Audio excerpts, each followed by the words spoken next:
दोस्तों आज रिलैक्स होकर के बैठ जाइए और झट से टीपीएस सीरीज को सब्सक्राइब कर दीजिए, शेयर करिए वीडियो, क्योंकि आज बात होने वाली है भारत के इतिहास का ऐसा केस जिसकी हियरिंग कोर्ट में 40 दिनों तक चली। ये बात है भारत के अयोध्या जमीन विवाद को लेकर राम मंदिर के बारे में। इस विवाद से जुड़ा पूरा इतिहास आज समझेंगे।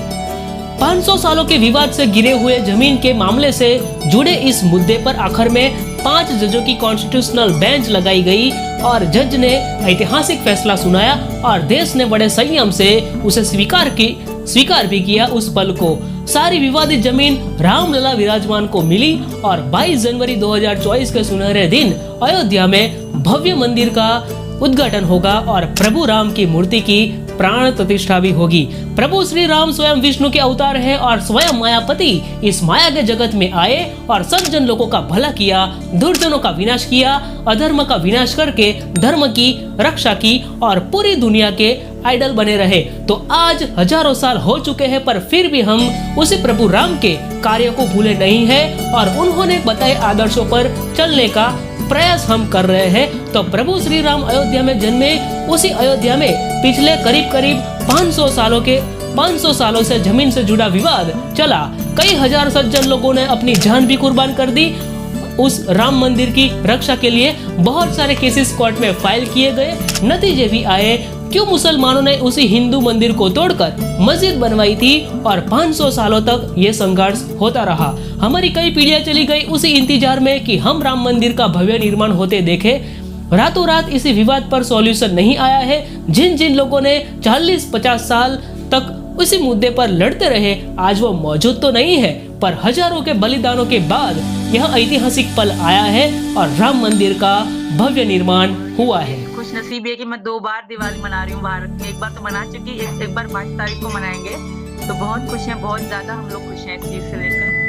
शुरुआत करता है 21 अप्रैल 1526 से, जब जहीरुद्दीन मोहम्मद यानी कि बाबर की सेना ने दिल्ली के सुल्तान इब्राहिम लोदी की एक बहुत बड़ी सेना को युद्ध में परास्त कर दिया, जिसे हम पानीपत के युद्ध से भी जानते हैं। उसी युद्ध में बाबर की जीत हुई और लगातार भारत में आक्रमण करके बाबर ने भारत के कई हिस्से को जीत लिया था। बाबर की सेना अयोध्या के करीब आई और मुगल सम्राट बाबर के आदेश पर 1528 में बाबर के सेनापति मीर बाकी ने एक मस्जिद का निर्माण करवाया और मीर बाकी ने इसका नाम बाबरी मस्जिद रखा।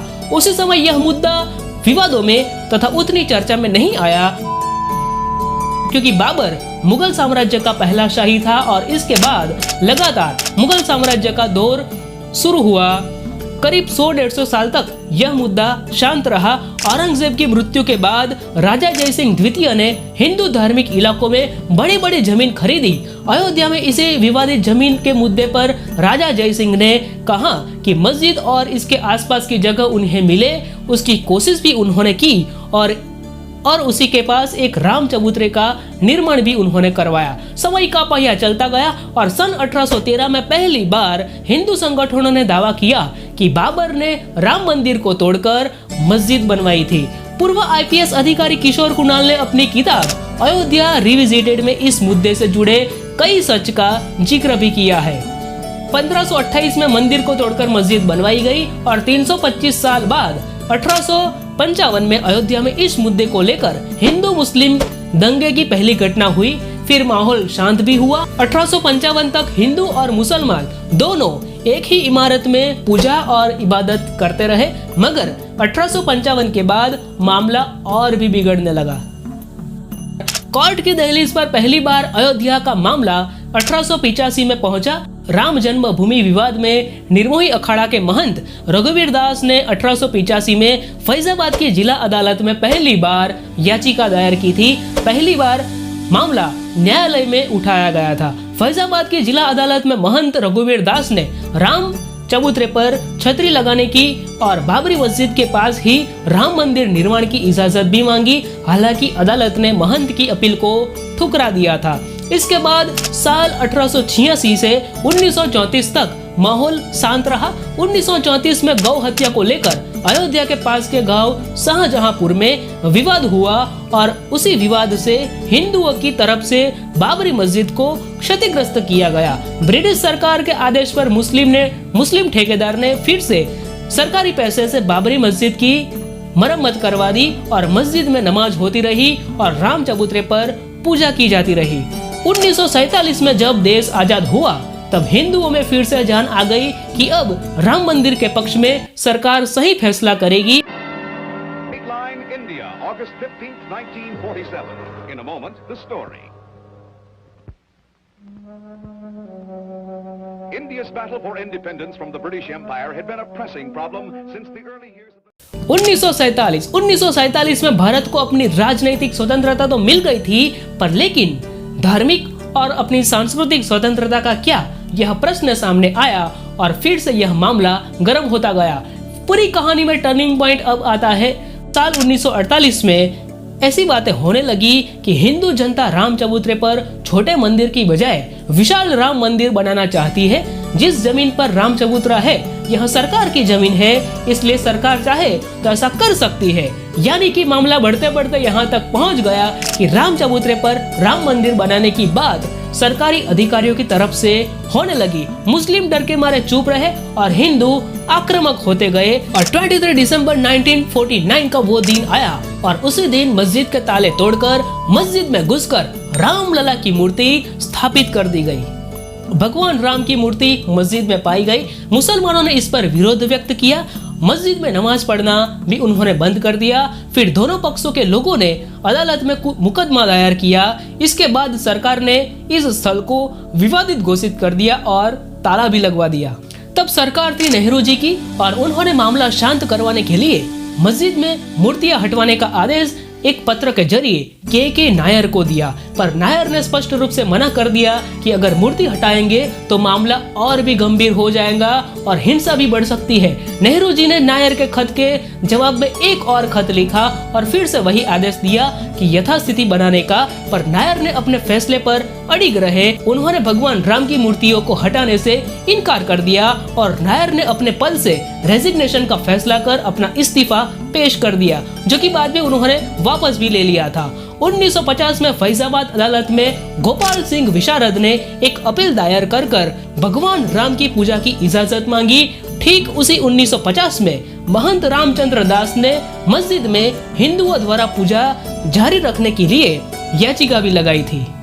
तो एक के बाद एक केसेस कोर्ट में फाइल होते गए और 1961 में सुन्नी वक्फ बोर्ड ने बाबरी मस्जिद का मालिकाना हक हमारा है ऐसा कह करके और एक केस कोर्ट में फाइल कर दिया। अब इस पूरे विवाद में एंट्री होती है भारतीय जनता पार्टी की। 1980 में भारतीय जनता पार्टी का संगठन हुआ और 1984 में भाजपा के लिए पहला लोकसभा चुनाव था। 1984 में प्रधानमंत्री इंदिरा गांधी जी की हत्या भी हुई। सहानुभूति की लहर पर सवार कांग्रेस पार्टी की एक तरफी जीत हुई और भाजपा को सिर्फ 2 सीटों पर सफलता मिली। लाल कृष्ण आडवाणी के नेतृत्व में भाजपा ने राम मंदिर निर्माण के लक्ष्य को अपने घोषणा पत्र में शामिल भी कर दिया। आरएसएस ने 26 अगस्त 1990 को एक बैठक बुलाई। बैठक में अयोध्या आंदोलन को गति देने की रणनीति पर चर्चा होने लगी। आडवाणी जी ने गुजरात के सोमनाथ से उत्तर प्रदेश के अयोध्या तक रथ यात्रा निकलने की घोषणा कर दी। 25 सितंबर 1990 को सोमनाथ से रथ यात्रा की शुरुआत भी हो गई। इस रथ यात्रा का मकसद आडवाणी जी ने अपनी किताब माई कंट्री माई लाइफ में उल्लेख भी किया है। गुजरात में रथ यात्रा को सफलता दिलाने में नरेंद्र मोदी जी का एक बड़ा योगदान रहा था। रथ यात्रा को 30 अक्टूबर 1992 को अयोध्या पहुंचना था। 22 अक्टूबर को आडवाणी जी बिहार के समस्तीपुर में थे और तभी उसी रात उन्हें गिरफ्तार कर लिया गया। हालांकि 30 अक्टूबर को देश भर से कार सेवक अयोध्या में पहुंच गए। उत्तर प्रदेश के मुख्यमंत्री मुलायम सिंह यादव के आदेश पर उन कार सेवकों पर पुलिस ने गोलियों की बौछार कर दी और कई सारे राम भक्त ने वहां पर जीवन का बलिदान दे दिया था। विवाद ने अब गति पकड़ ली थी। जैसे जैसे दिन जाते थे और यह विवाद गहरा और गंभीर बनता जाता था।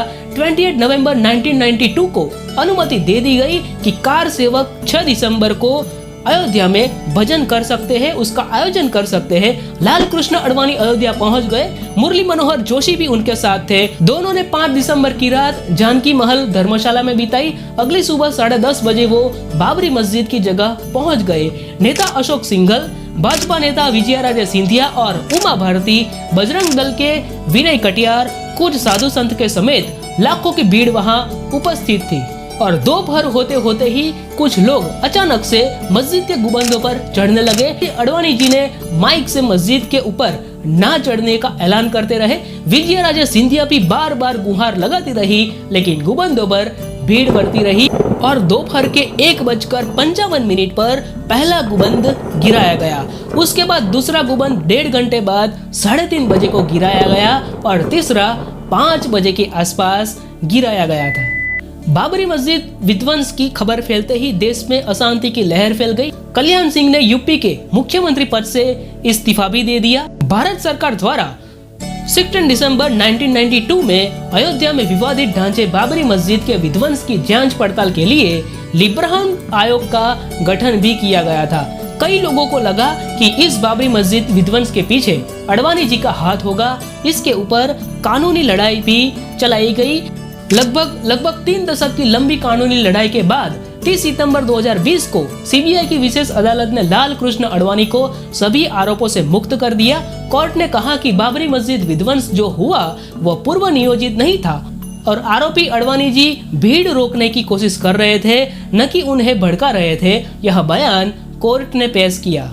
अप्रैल 2002 में अयोध्या के विवादित स्थल पर मालिकाना हक को लेकर इलाहाबाद हाई कोर्ट में justice Sudhir Agarwal, justice Sibghat Ullah Khan, justice Dharamveer Sharma 3 जजों की बेंच ने सुनवाई शुरू कर दी। हाई कोर्ट के निर्देश पर आर्कियोलॉजिकल सर्वे ऑफ इंडिया को इन्वेस्टिगेशन शुरू करने का आदेश मिलता है और एक कंप्लीट रिपोर्ट तैयार करके कोर्ट में रिपोर्ट को सबमिट करवाने का भी आदेश दिया गया। जमीन और अवशेषों से जुड़ा इन्वेस्टिगेशन शुरू होता है। Archaeological survey of India ASI ने स्पष्ट रूप से कहा कि मस्जिद के नीचे और आसपास के एरिया में खुदाई की गई और पाया गया कि 10वीं शताब्दी के आसपास के कई सारे अवशेष मिले, जिनसे प्रतीत होता है कि यहाँ पहले मंदिर था। भारतीय संस्कृति के कई सारे चिन्ह भी वहाँ पर मिले। विज्ञान पर आधारित प्रमाण भी मिल गए थे और पहले से ही जनता कह रही थी कि मस्जिद जो बनवाई गई है वो मंदिर को तोड़कर बनवाई गई है। लोगों की आस्था भी इनसे जुड़ी हुई है। इतना ही नहीं बल्कि इंडिया के आर्कियोलॉजिस्ट के मोहम्मद ने बताया कि मस्जिद में 12 स्तंभ ऐसे थे जो मंदिर के अवशेष थे। ये पिलर्स मंदिर के ही थे और इस मामले में तर्क देते हुए मोहम्मद ने कहा कि 12वीं और 13वीं शताब्दी के अधिकतर मंदिरों में स्तंभों के आधार पूर्ण कलश के जैसा होता था, जो कि हिंदू धर्म में एक समृद्धि का प्रतीक माना जाता है। अब लोगों की आस्था साथ साथ वैज्ञानिक सबूत भी जुड़ गया था और राम मंदिर निर्माण हो यह निर्णय हिंदू की ओर झुकता गया। प्रभु रामचंद्र ने असत्य के ऊपर सत्य की विजय की थी। ठीक उनके अयोध्या धाम में भी असत्य के ऊपर सत्य की विजय होने जा रही थी। फिर कोर्ट ने आर्कियोलॉजिकल सर्वे ऑफ इंडिया के प्रमाणों के आधार पर फैसला दिया। 30 सितंबर 2010 में इलाहाबाद की लखनऊ बेंच में ऐतिहासिक जजमेंट आया कि डिस्प्यूटेड एरिया यानी कि विवादित जमीन को 3 हिस्से में बांट दिया जाएगा। पहला कि राम मूर्ति जहां पर रखी गई वो हिस्सा जाए रामलला विराजमान को, दूसरा सीधा रसोई भंडार और राम चबूतरा का दूसरा हिस्सा जाए निर्मोही अखाड़ा को, और जो तीसरा हिस्सा बचता है वो सुन्नी वक्फ बोर्ड को मिलेगा। हाईकोर्ट के इस फैसले के बाद अयोध्या की विवादित जमीन पर दावा जताते हुए रामलला विराजमान की तरफ से हाईकोर्ट के इस फैसले के बाद अयोध्या की विवादित जमीन पर दावा जताते हुए रामलला विराजमान की तरफ से हिंदू महासभा ने सुप्रीम कोर्ट में याचिका दायर की। फिर से कानूनी लड़ाई शुरू हुई। दूसरी तरफ सुन्नी सेंट्रल वक्फ बोर्ड ने भी हाई कोर्ट के फैसले को सुप्रीम कोर्ट से चुनौती दी। इसके बाद कई और पक्षों ने भी सुप्रीम कोर्ट में याचिकाएं दायर की। इन सभी याचिकाओं पर सुनवाई करते हुए सुप्रीम कोर्ट ने 9 मई 2011 को हाई कोर्ट के फैसले पर रोक लगा दी और अब ये पूरा मामला सुप्रीम कोर्ट में पेंडिंग रहा था। फरवरी 2016 में बीजेपी नेता सुब्रमण्यम स्वामी ने सुप्रीम कोर्ट में पिटीशन फाइल की और सुब्रमण्यम स्वामी ने अपनी पिटीशन में कहा कि यह साबित हो चुका है कि राम मंदिर वहां पर था। स्वामी ने कहा कि राम मंदिर को किसी और जगह पर नहीं बनाया जा सकता, क्योंकि हिंदुओं की परंपरा और आस्था से जुड़ा यह मामला है। 2019 में कोर्ट में फिर से उस मुद्दे को लेकर सुनवाई स्टार्ट हो गई। सुप्रीम कोर्ट में chief justice Ranjan Gogoi, justice सरल अरविंद बोबडे, जस्टिस धनंजय यशवंत चंद्रचूड़, जस्टिस अशोक भूषण और जस्टिस अब्दुल नजीर पहुंच गए। इसके बाद जस्टिस गोगोई ने फाइनल फैसला पढ़ना शुरू कर दिया। 8 मार्च 2019 को सुप्रीम कोर्ट इस पूरे विवाद को court regulated mediation panel through settle करती है। मीडिएशन पैनल का गठन इसलिए किया जाता है कि वो दोनों पक्ष की बातें को सुने और कोर्ट में पेश करे। मई 2019 को मीडिएशन पैनल अपनी फाइनल रिपोर्ट कोर्ट में सबमिट करती है और 40 दिन तक कोर्ट में इस केस पर हियरिंग चलती है। इसके बाद सुप्रीम कोर्ट पार्टीज को मोल्डिंग ऑफ रिलीफ जमा करने को कहती है। मोल्डिंग ऑफ रिलीफ का मतलब होता है कि अगर जमीन का मालिकाना हक किसी एक पक्ष को दिया जाए तो दूसरे पक्ष को क्या देना चाहिए, इस पर बात चलती है। सुप्रीम कोर्ट ने सभी पक्षकारों से 3 दिनों के भीतर मोल्डिंग ऑफ रिलीफ पर जवाब मांगा और पक्षकार के खिलाफ फैसला आए तो बदले में उसे क्या चाहिए उसकी लिखित कोर्ट में सबमिट करने को कहा। तीनों पक्ष ने अपनी दलील रखी। निर्मोही अखाड़ा को रिप्रेजेंट कर रहे थे सुशील कुमार जैन, जिन्होंने पेश किया कि पूरी विवादित जमीन का अंदर का मूल स्थान निर्मोही अखाड़े को मिले, पर उसके पास ऐसा कोई ठोस प्रमाण नहीं था जिनसे वो दावे के साथ कह सके। सुन्नी वक्फ बोर्ड को रिप्रेजेंट कर रहे थे राजीव धवन। उन्होंने दावा किया कि 1949 में मूर्ति मस्जिद में रखी गई, वो इलीगल एक्शन थी। राम चबूतरा ही राम का जन्म स्थान है, वहीं पर ही राम मंदिर बने और विवादित जमीन का पूरा हिस्सा सुन्नी वक्फ बोर्ड को मिले, यह दावा किया। पर विवादित जमीन के नीचे खुदाई से मिले हुए हिंदू प्रतीकों से प्रतीत होता है कि यहाँ पर राम मंदिर था, वही तोड़कर मस्जिद बनवाई गई है। और तीसरा पक्ष था रामलला विराजमान। रामलला विराजमान को रिप्रेजेंट कर रहे थे CS वैद्यनाथन। उन्होंने स्ट्रॉन्ग एविडेंस रिप्रेजेंट किया कोर्ट में और बताया कि आर्कियोलॉजिकल सर्वे ऑफ इंडिया की रिपोर्ट के मुताबिक मंदिर के निशान वहां पर थे। मंदिर को तोड़कर मस्जिद बनवाई गई और वहां पर मंदिर के स्लैब्स और पिलर्स के प्रमाण भी मिले हैं। आखिर में कोर्ट अपना फाइनल डिसीजन देता है। 2.7 एकर्स डिस्प्यूटेड एरिया, विवादित जमीन का पूरा हिस्सा रामलला विराजमान को मिला और स्टेट और सेंट्रल गवर्नमेंट थ्रू सुन्नी वक्फ बोर्ड को 5 एकड़ की जमीन दी गई। यूपी के CM योगी आदित्यनाथ और प्रधानमंत्री नरेंद्र मोदी जी, जिनकी भारतीय जनता पार्टी की सरकार के दौर में 500 सालों से जिसका इंतजार था, वो इंतजार खत्म हुआ। प्रभु श्री राम जी के मंदिर का भव्य निर्माण संपूर्ण होकर के प्रभु राम की प्राण प्रतिष्ठा होगी भव्य मंदिर में। भारत में इतना भव्य उत्सव होने जा रहा है, फिर भी कुछ हिंदू नेता राम मंदिर की आलोचना भी कर रहे हैं। वो चर्चा में हमें नहीं जाना है। महत्वपूर्ण है कि आज हमने राम मंदिर निर्माण के पीछे सारे सच को समझने की कोशिश की। जिन लोगों ने अपनी जान की परवाह करे बिना इस विवाद में लड़ते रहे कि झूठ को मिटाने में और सच को सामने लाकर विवादित जमीन का पूरा हक रामलला विराजमान को मिले, इसीलिए। तो मुलाकात होगी हमारी आपसे अगले वीडियो में। तब तक के लिए खुश रहिए, स्वस्थ रहिए। धन्यवाद।